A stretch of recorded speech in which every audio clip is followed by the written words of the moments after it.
তোমার ছোটবেলার গল্প। আচ্ছা, আমার ছোটবেলার গল্প বলতে গেলে প্রথমেই বলতে হয় হুগলি শহরের কথা।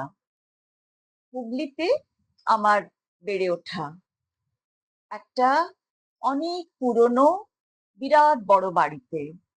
আমার দাদুর দাদু সেই বাড়িটি তৈরি করেছিলেন।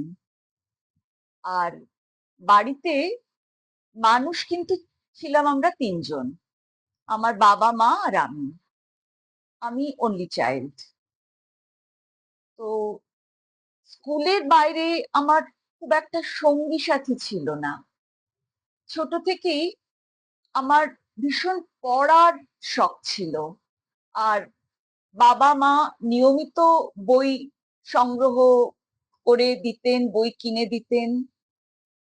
আর আমাদের বাড়িতে কিন্তু খুব আশ্চর্য, ছোট থেকেই একটা নিয়ম ছিল, ছোটদের বই বড়দের বই বলে কোনো ভাগ ছিল না, ভালো বই বা খারাপ বই